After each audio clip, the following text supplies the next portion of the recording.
mortgage industry. Jesus is a way.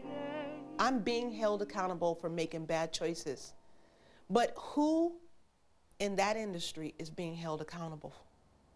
Who says you did wrong by signing on the dotted line and approving her loan?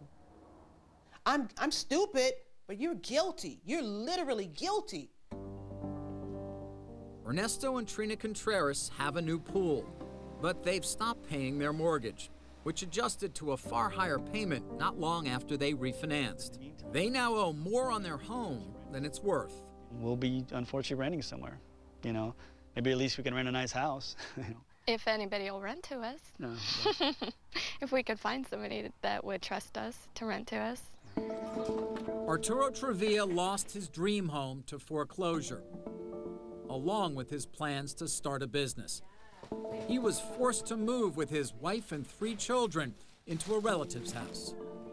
My kids, they've been sleeping in the floor because we have only one room. I feel like they put me back 10 years because now it's gonna cost me that much time to have a dream to have a house, dream to get a business. I feel like my American dream, it went down. Probably it's not anymore.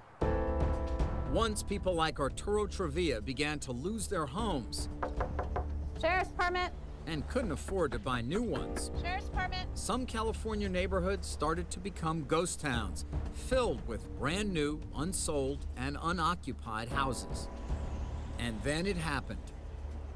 Home prices started to fall, and mortgage-related investments plummeted. When investors around the world discovered these AAA-rated securities were actually junk, their belief in the financial markets was shattered, and the global credit crisis began. In Narvik, Norway, 150 miles above the Arctic Circle, news was spreading that the town had joined the swelling ranks of victims around the world whose mortgage-backed investments were nearly worthless. Mayor Karen Kuvas has had no choice but to make drastic cuts in Narvik's budget. The losses we've read in any number of newspaper accounts equal roughly a quarter of Narvik's budget. Is that right? That's true. A quarter of your budget? Yes. The culprit, they thought, was U.S. subprime mortgages. But it's not as simple as that. When we investigated Narvik's soured investments, we confirmed they were CDOs, those dubious Wall Street concoctions. But to our surprise, by every indication, they were not mortgage-backed CDOs. They were a different kind, made up of U.S. corporate and municipal bonds. Narvik still has no clue what it actually invested in. Was there a point at which people did understand what they were investing in? No, I don't think so. Even though the CDOs that Narvik bought weren't made up of home mortgages, it didn't matter. Wall Street sold an assortment of CDO products, and in 2007, the failure of mortgage-backed CDOs raised doubts about them all. It didn't take long for them to crash. Now this remote Arctic village is crashing as well. The town has closed a school, slashed services for the elderly, and may cut back on fire department hours. Some residents have left. Those who remain may still be paying the bill for Narvik's poor investment decisions when these babies have grown up. I think it's rather unreal, but we have learned a lot. Such as? If things sounds as too good to be true, they are. And I have learned not to trust nice men in Armani suits.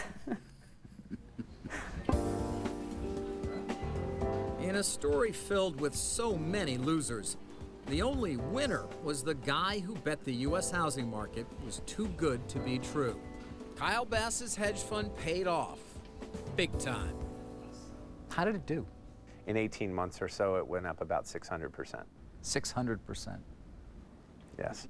Bass's fund made more than $1 billion in profits. Now, you know, people are going to hear that and go, there you go. There's a hedge fund guy who made 600% on his money in 18 months. betting against the American dream?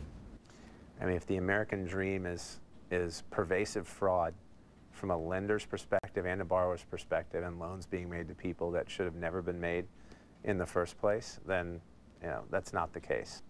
Clearly, people borrowed too much. Clearly, lenders lent them too much. That will not balance itself until there's the Darwinian flush, until there is a flush of people that can't afford to repay these loans and they get wiped out, and home values get back to a level where people can afford them. Block by block and bank by bank, the carnage continues. Wall Street's headlong rush into the mortgage gold mine has ended in collapse. Good morning. It's done. Bear Stearns has bought the once Wall Street giant, reaching a deal to sell itself for a mere $2 a share. Over the weekend, the government took over Fannie Mae and Freddie Mac. AIG essentially needs to raise an enormous amount of capital, or it will file bankruptcy tomorrow. Washington Mutual collapsed last night. The banks have lost more than $1 trillion from their failed mortgages. $1 trillion and counting. Citigroup will get an influx of $20 billion and a taxpayer guarantee for more than 300. As banks have suffered massive losses, they've turned to the taxpayer to foot their bill and laid off thousands of employees, including Michael Francis. He now runs Exmoor Capital, a consulting firm to mortgage lenders, since losing his Wall Street job buying and packaging home loans. Do you feel, when you think about your role in this, guilty at all of having contributed to one of the worst economic crises we've seen? Guilty in a way, no. I don't think I'm guilty. You feel like you helped it happen? Never really thought of it that way, but no, I don't think I helped it happen. Did we do things we shouldn't have done? Yes. We were one of the enablers in the food chain, clearly. But at the same time, the borrower didn't have, quote unquote, a gun to their head to sign those documents. Ira Wagner left his post at Bear Stearns just weeks before it collapsed. He no longer structures investment products from pools of mortgages. Today, he's pursuing his interest in photography. But I wonder, as somebody who was sitting atop a business that was structuring products that were ultimately based on that mortgage. Right.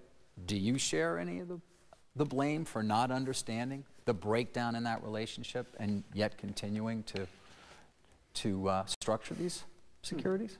That's a tough question. I think that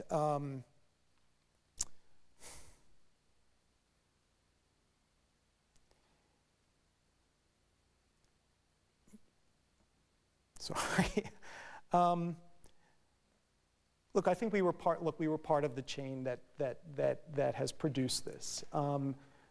Was there something wrong being done? I think we did the work that anybody with a serious intent would do. Fed Chairman Alan Greenspan retired in January 2006. Mr. Chairman, thank you for being here. Appreciate you. Within a year, the age of euphoria he'd helped to unleash would come to an end. If anyone along this way would have raised their hand and said, guys, at the banks, you're doing the wrong thing. At the lenders, you're doing the wrong thing, maybe we could have averted this crisis. Nobody was willing to step back and say, you know what, this is going to end badly. Yeah, that's true. And there's a very good reason for that. It's not that they weren't aware that the risks were there. I mean, I spoke to them. It wasn't that these people were dumb. They knew precisely what was going on. The vast majority of them thought that they knew when to get out. It was a failure of our best and our brightest. You seem to have been reliant on the good judgment of the managements to say, we're going to step out now. But nobody, or very few, actually did that. These were not poor decisions. These were the worst decisions that financial executives have ever made. Greed runs through this. Absolutely. And you're going to pass legislation which is going to outlaw that. Try it. You still firmly believe in the power of free markets unfettered. I firmly believe that because I know of nothing in the evidence of the alternatives. Fully acknowledging the bad things that go along. This is one of the most extraordinary things about